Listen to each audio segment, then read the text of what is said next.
യുടെ ആണവ നിലയത്തിന് നേരെ നടന്ന സ്ഫോടനത്തിൻ്റെ ഉത്തരവാദിത്തം ആരും ഏറ്റെടുത്തില്ല. ഉഗ്ര സ്ഫോടനത്തിൽ ചില ഭാഗങ്ങൾ തകർന്നതായും തീപിടുത്തം നടന്നതായിരിക്കുന്ന വിവരമാണ് പുറത്തു വന്നത്. അപ്പോൾ ഇറാനെയായിരുന്നു സംശയം. ഇറാൻ ഉത്തരവാദിത്തം ഏറ്റെടുത്തിട്ടില്ല. അപ്പോൾ പ്രസക്തമായിരിക്കുന്ന ചോദ്യം പിന്നെ ആര് എന്നുള്ളതാണ്. ആ വിഷയവുമായിട്ട് ബന്ധപ്പെട്ട് അന്താരാഷ്ട്ര തലത്തിൽ വലിയ ചർച്ചകൾ ആരംഭിച്ചിരിക്കുന്നു. അതോടൊപ്പം തന്നെ വലിയ സന്ദേഹങ്ങൾ ഉണ്ടായിരിക്കുന്നു. പോയി ഏകദേശം ഇസ്രായേൽ തന്നെയാണോ ചെയ്തത് എന്ന് സംശയിക്കുന്ന തരത്തിലേക്കാണ് കാര്യങ്ങൾ നീങ്ങിക്കൊണ്ടിരിക്കുന്നത്. ആണവ നിലയത്തിന് നേരെ ഇന്നലെയാണ് ആക്രമണം നടന്നത്. ഉത്തരവാദിത്തം ഏറ്റെടുക്കാത്തതുമായി ബന്ധപ്പെട്ട വലിയ രീതിയിലുള്ള ആശങ്ക ഇപ്പോൾ നിലനിൽക്കുന്നുണ്ട് എന്നത് യാഥാർത്ഥ്യമാണ്. ജോർദാന്റെ പടിഞ്ഞാറ് ഭാഗത്തു നിന്നാണ് 3 ഡ്രോണുകൾ വന്നത് എന്ന് സ്ഥിരീകരിക്കപ്പെട്ടു. അത് പടിഞ്ഞാറ് ഭാഗമാകുന്നത് ഇസ്രായേലിൻ്റെ പടിഞ്ഞാറ്, യുടെ പടിഞ്ഞാറ് ഭാഗം എന്ന് പറയുന്ന സമയത്ത് ഒരിക്കലും അത് എവിടെ വരില്ല, അത് ഇറാൻ്റെ ഭാഗം വരില്ല എന്നുള്ളത് കൃത്യമാണ്. അറബ് മേഖലയിൽ ആദ്യത്തെ ആണവ നിലയമാണ് നിലവിൽ ഈ പറയപ്പെട്ട ഈ യുടെ ആണവ നിലയമായിട്ട് കണക്കാക്കുന്നത്. ദക്ഷിണ കൊറിയയാണ് ഇതിൻ്റെ നിർമ്മാണ പ്രവൃത്തികളും ഉത്തരവാദിത്വവുമായിട്ട് ബന്ധപ്പെട്ട കാര്യങ്ങളൊക്കെ ഏറ്റെടുത്തത്. ആർക്കെങ്കിലും പരിക്കേറ്റ വിവരങ്ങളോ മരണപ്പെട്ട വിവരങ്ങളോ നിലവിലെ സാഹചര്യത്തിൽ റിപ്പോർട്ട് വന്നിട്ടില്ല. എന്നാൽ യാഥാർത്ഥ്യമായിരിക്കുന്ന എല്ലാ റിപ്പോർട്ടും പുറത്തു വരുന്നില്ല എന്ന ഒരു അഭിപ്രായം ഇതിനോടനുബന്ധിച്ച് തന്നെ ഉണ്ട്. വിശദീകരണക്കുറിപ്പിൽ ഇങ്ങനെ പറയുന്നു: ബറാക്ക് ന്യൂക്ലിയർ പവർ പ്ലാന്റ്, ഇതിന് നേരെ 3 ഡ്രോണുകൾ വന്നു. 2 എണ്ണം തടയാൻ വേണ്ടി സാധിച്ചു. ഒരു ഡ്രോൺ പവർ പ്ലാന്റിൻ്റെ പുറത്ത് ഭാഗത്തുള്ള വൈദ്യുതി ജനറേറ്ററിൻ്റെ മേലെ ഉടക്കിക്കൊണ്ട് പൊട്ടുകയും തീപിടിക്കുകയും പൊട്ടിത്തെറിക്കുകയും ചെയ്തു. ഇതാണിപ്പോൾ അവിടെ നടന്നിരിക്കുന്ന സംഭവം. റേഡിയേഷൻ ലീക്ക് കാര്യങ്ങളൊന്നും ഇല്ല എന്ന് IAEA പ്രസ്താവിച്ചു. വലിയ രീതിയിലുള്ള പരിശോധനാ കാര്യങ്ങൾ തങ്ങൾ നടത്തിയിട്ടുണ്ട് എന്ന് അവർ സ്ഥിരീകരണ റിപ്പോർട്ട് പുറത്തിറക്കി. ഇറാൻ അനുകൂല മിലീഷ്യകളാണ് ആക്രമണം നടത്തിയത് എന്ന് സംശയിക്കുന്നു എന്ന തരത്തിലുള്ള റിപ്പോർട്ട് പുറത്തു വന്നു. അതായത് യമനിലുള്ളയോ അതല്ലെങ്കിൽ ലെബനാനിലുള്ളയോ ഫലസ്തീനിലുള്ളയോ മറ്റോ മേഖലയിൽ നിന്നാണോ ഇറാൻ്റെ മിലീഷ്യ വിഭാഗം ആക്രമണം നടത്തിയത് എന്ന് സംശയിക്കുന്നു. ഇറാനുമായിട്ട് ബന്ധപ്പെട്ട സംശയം ഇപ്പോൾ നിലനിൽക്കുന്നില്ല എന്നുള്ളതാണ്. സമാധാന എനർജി ആവശ്യത്തിനായി അമേരിക്കയുടെ അനുമതിയോടുകൂടി 2009 കരാർ പ്രകാരമാണ് ഈ പറയപ്പെട്ട പവർ പ്ലാന്റ് പ്രാബല്യത്തിൽ വന്നത്. 123 എഗ്രിമെൻ്റ് പ്രകാരമാണ് ഈ ഉടമ്പടി ഉണ്ടാക്കിയത്. ആണവായുധം വികസിപ്പിക്കില്ല, IAEAയുമായിട്ട് ബന്ധപ്പെട്ട നിരീക്ഷണങ്ങൾ എല്ലാ സമയത്തും നടത്തും. ദക്ഷിണ കൊറിയയാണ് അതിൻ്റെ പൂർണ്ണ നിർമ്മാതാക്കൾ.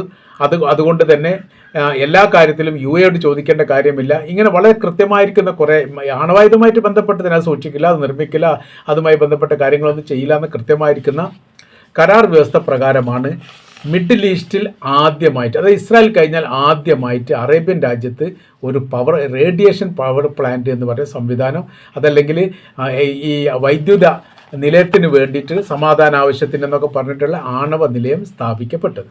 ഇതോടനുബന്ധിച്ച് തന്നെ കുറേ വിവാദ കാര്യങ്ങളൊക്കെ ഉണ്ടായിരുന്നു. ഇതിൽ കുറച്ച് സംശയങ്ങളൊക്കെ ഉണ്ട് എന്നൊക്കെ ഇസ്രായേൽ അന്ന് പറഞ്ഞിരുന്നു. അന്ന് ഇസ്രായേലും യു തമ്മിൽ അത്ര നല്ല ബന്ധം ഉണ്ടായിട്ടുണ്ടാവില്ല, അതുകൊണ്ടായിരിക്കും അങ്ങനെ പറഞ്ഞത്.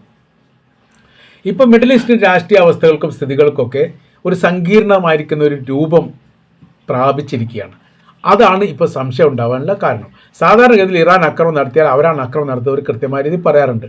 എന്നാൽ യഥാർത്ഥത്തിൽ ഇപ്പോൾ ഇറാൻ അല്ല ആക്രമിച്ചത് ഏറെക്കുറെ സ്ഥിരീകരിക്കപ്പെട്ടിരിക്കുന്നു.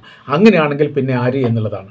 ഇത് വന്നത് ഇറാൻ്റെ ഭാഗത്തു നിന്നല്ല എന്ന റിപ്പോർട്ടും പുറത്തു വരുന്നത്. ജോർദാനെയോ അല്ലെങ്കിൽ സൗദി അറേബ്യയുടെ ആ ഭാഗം കേന്ദ്രീകരിച്ചു കൊണ്ടൊക്കെയാണ് വന്നത് എന്നാണ് പറയപ്പെടുന്നത്. ജോർദാൻ കഴിഞ്ഞാൽ പിന്നെ ഇസ്രായേലാണ്. അപ്പോൾ അങ്ങനെയൊക്കെ വരാം. അതായത് ഇപ്പോഴത്തെ നിലവിലെ ഈ യുദ്ധ സാഹചര്യങ്ങൾ എന്ന് പറഞ്ഞാൽ ഇസ്രായേലിനോ അമേരിക്കക്കോ ജയിച്ചടക്കാൻ പറ്റാത്തൊരു യുദ്ധമായിട്ട് ഏറെക്കുറെ പരിണമിച്ചിരിക്കുകയാണ്. ഇറാനും ഇസ്രായേലും അമേരിക്കയും തമ്മിലുള്ള സംഘർഷം എവിടെ അവസാനിപ്പിക്കണമെന്ന് അറിയാതെ നെട്ടോട്ടം പോട്ടുന്ന സ്ഥിതിയാണിപ്പോൾ അമേരിക്ക പ്രസിഡന്റ് ഡൊണാൾഡ് ട്രംപ്. ഇസ്രായേലിനെ സംബന്ധിച്ചിടത്തോളം യുദ്ധം ഉണ്ടായാൽ വിഷയമില്ല, കാര്യമെന്ന് പറഞ്ഞാൽ അതെല്ലാം അമേരിക്ക ഏറ്റെടുക്കും എന്നുള്ളൊരു ധൈര്യം അവർക്കുണ്ട്. അതുകൊണ്ട് അവർ വലിയ വിഷയം പറയുന്നില്ല.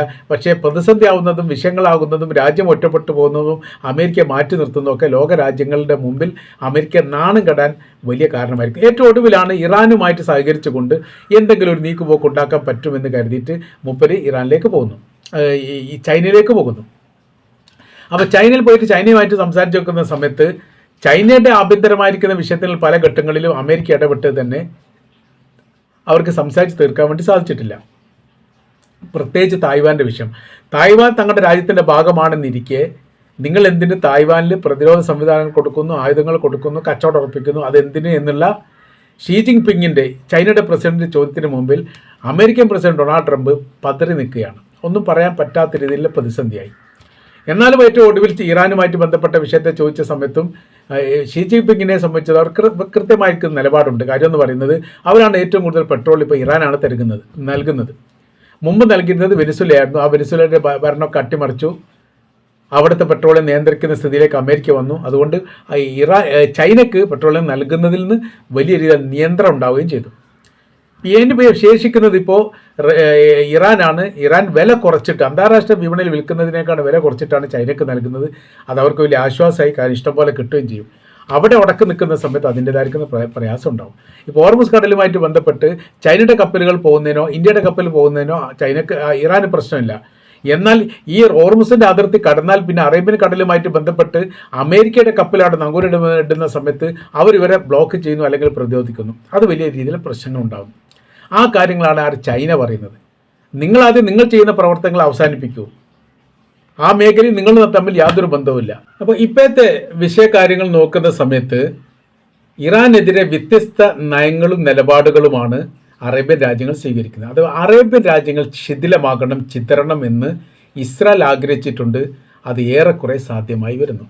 ഒപ്പക്ക് രാജ്യങ്ങളിൽ നിന്ന് UAE പിന്മാറാനുള്ള പ്രധാന കാരണം തന്നെ ഇതാണ് എന്ന് വിലയിരുത്തുന്നു.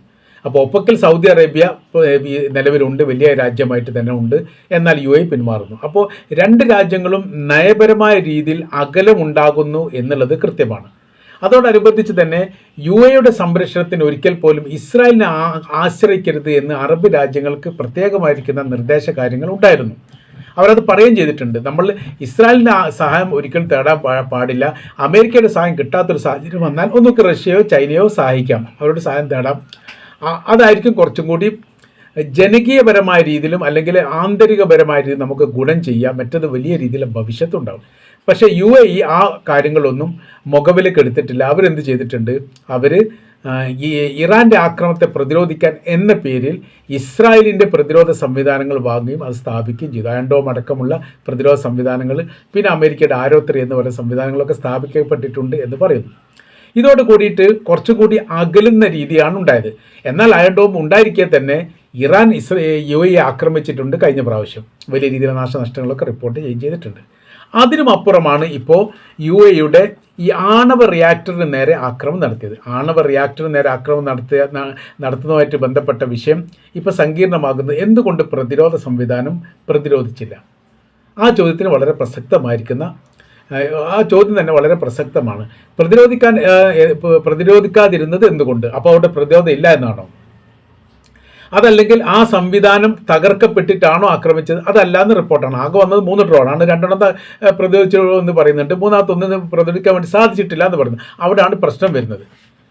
2 പ്രതിരോധ സംവിധാനത്തിൽ 3ാമതൊരെണ്ണം പ്രതിരോധിക്കാൻ നിർബന്ധമായിട്ട് സാധിക്കണം. പ്രത്യേകിച്ച് അത് പവർ പ്ലാന്റ് ആണ്.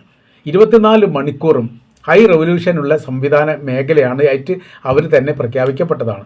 അപ്പോൾ വലിയ ഏത് തരത്തിലാണ് ഒരു 100 കിലോമീറ്റർ ചുറ്റളവ് നോക്കി ഇതിന് നേരെ ആക്രമണം വരികയാണെങ്കിൽ അതിനെ പ്രതിരോധിക്കാനോ അല്ലെങ്കിൽ കണ്ടെത്താനോ സാധിക്കുന്ന സംവിധാന കാര്യങ്ങളൊക്കെ ഈ പവർ പ്ലാന്റുമായിട്ട് ബന്ധപ്പെട്ട്, പ്രത്യേകിച്ച് ആണവായുധ പവർ പ്ലാന്റുമായിട്ട് ബന്ധപ്പെട്ട് ലോകത്ത് എല്ലാ രാജ്യത്തും ഉണ്ടാവും. അപ്പോൾ ഇവിടെ അങ്ങനെ ഉണ്ടാവാത്തതിൻ്റെ കാരണത്തെക്കുറിച്ചുള്ള ചില റിപ്പോർട്ടിനകത്ത് ഇങ്ങനെ പറയുന്നു.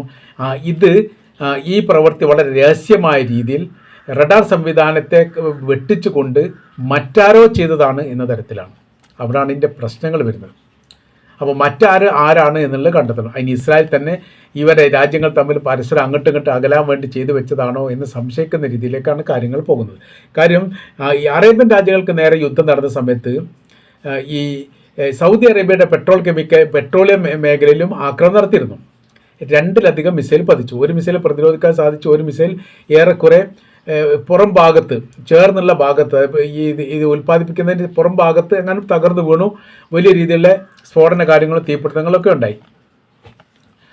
അപ്പോൾ അങ്ങനെ വന്ന സമയത്ത് ഇറാൻ ആ കാര്യം പറഞ്ഞു, ഞങ്ങൾക്കതിന് ഉത്തരവാദിത്തമല്ല, ഞങ്ങളല്ല ചെയ്തത്.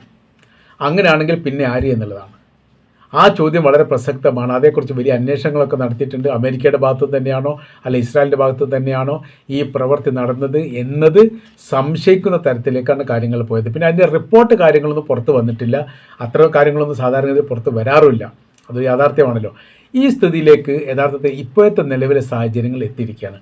അപ്പോൾ UAEക്ക് നേരെ നടത്തിയിരിക്കുന്ന സ്ഫോടനവുമായിട്ട് ബന്ധപ്പെട്ട കാര്യത്തെക്കുറിച്ചിട്ട് വലിയ രീതിയിൽ അന്വേഷണം നടത്തുന്നു. അത് ഇസ്രായേലാണ് എന്നുള്ള തരത്തിലേക്കുള്ള അഭിപ്രായങ്ങളും വരുന്നു. അതുകൊണ്ട് യാഥാർത്ഥ്യമായിട്ടല്ലെങ്കിൽ പോലും. അപ്പോൾ ഇറാനെ സംബന്ധിച്ചിടത്തോളം അവർക്കാണെങ്കിൽ അവർക്കാണ് എന്ന് പറയാം. എന്നാൽ ഇന്നലെയാണ് ഇസ്രായേലിന് നേരെ ആക്രമണം ഉണ്ടായത്. ഇസ്രായേലിന് നേരെ നടത്തിയിരിക്കുന്ന ആക്രമണവുമായിട്ട് ബന്ധപ്പെട്ട് മിസൈൽ നിർമ്മാണ ഫാക്ടറിക്ക് നേരെ ആക്രമണം നടത്തിയതിനെക്കുറിച്ചുള്ള വിശദീകരണം അവർ പറയുന്നു.